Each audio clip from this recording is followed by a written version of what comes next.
So I spent an entire year manifesting vision boards, journaling, affirmations. I manifested love, money, peace, and a home that felt like mine. And nothing changed. At least not in the ways that I had expected. This is the story of how I learned that sometimes what you're trying to manifest isn't what you actually need to receive.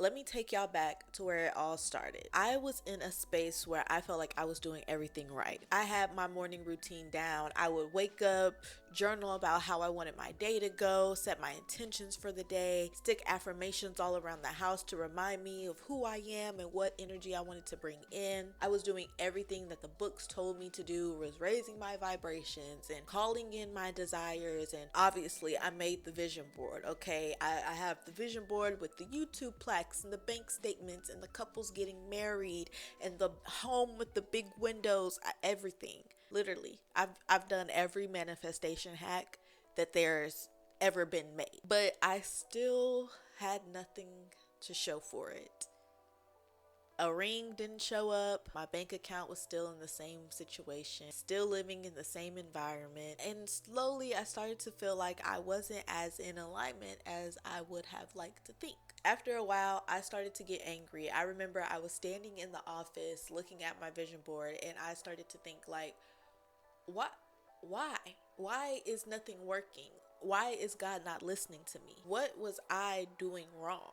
Am I not worthy of what I want? And that last question right there, that's where it got really dark for me, because somewhere along the lines I started to believe that I wasn't getting what I wanted because I wasn't enough, that there was something fundamentally wrong with me. And the breaking point came on this random weekday. I don't even remember, but I was just having a bad day, okay? Me and my man wasn't seeing eye to eye.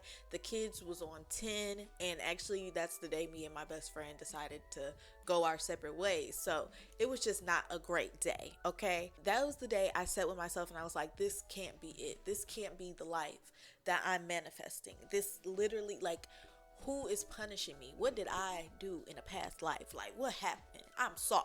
I didn't mean it. God damn.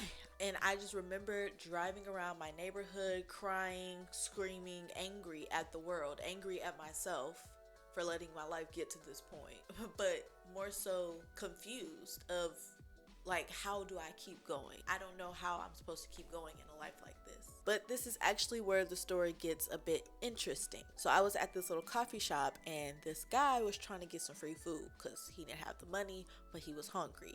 And the cashier was basically like, nah, we ain't going for that. And something in me was just like, and pay for his food. Get him a little, a little bagel, a little breakfast. But the way that the man had ended up pouring so much light into me after I paid for his food, it was like God was speaking to me. It was like literally everything that I was going through, God was giving me an answer for. So in the midst of speaking with that man, he was telling me about some of the things that he was going through and that he's not homeless, but he still does not have money to buy food. So he has to do what he can because he's an older man. He can't work as long or as hard as he used to in his younger days. And he was just telling me all these things that actually made me think like, dang, my life may be not that bad. At least I could work. At least I could get up and go make a meal, for me and my family. And at least I have family, because he was telling me he didn't even have his family around.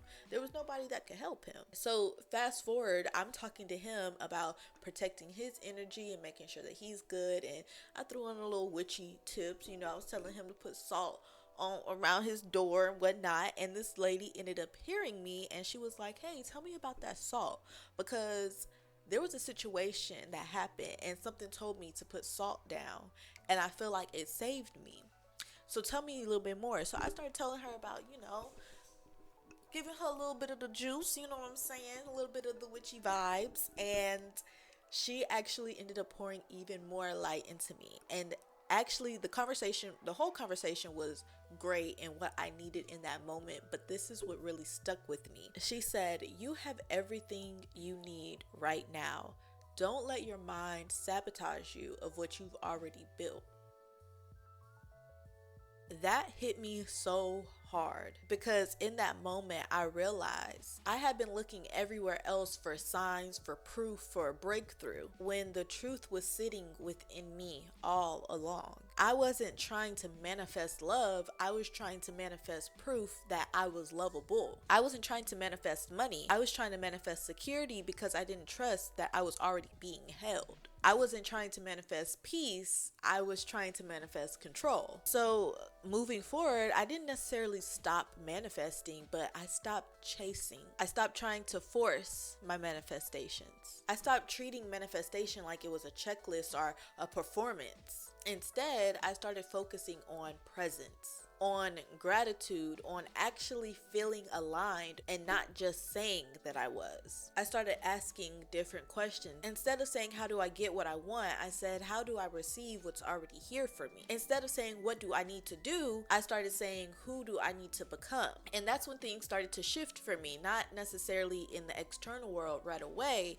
but internally. I started to feel this deep sense of enoughness that I've never felt before. It was like I was already worthy, I was already being held, I was already enough. I realized that in all that time of me manifesting, I was actually just trying to escape myself. I was trying to become someone who deserved good things instead of realizing that I was already someone who deserved good things. My morning routines completely changed. Instead of trying to manifest, I just started being with myself, drinking tea slowly, journaling not about what I wanted or what I was trying to manifest, but more so about what I had and what I was grateful for. Looking in the mirror and not trying to fix everything I see, just appreciating me in this present moment and who I am today. And that's when the most beautiful things started to happen. Love did show up, but not in the way that I had pictured. Money did come in, but not in the amounts that I had imagined. Peace did come, but not as something that I had to achieve, but something that I had to remember I already have. I wasn't manifesting anymore, I was receiving, and that's a big difference. So if you're watching this and you're in a season of feeling like your manifestations aren't working, nothing seems to go right, I want you to know that you're not broken. You're not doing it wrong. You might just be chasing something that you already have. The real work isn't about manifesting the life you want. It's about receiving the life that is already yours. This journey has completely shifted my relationship with spirituality, with myself, and with everything I thought about how life works. Actually, this is the same journey that has led me to actually completely leave the church and follow my spirituality more intuitively. But that's a whole nother story. I actually talked about it, and you can click on this video right here and we can catch up about that. I'll see y'all there. Much love. Peace.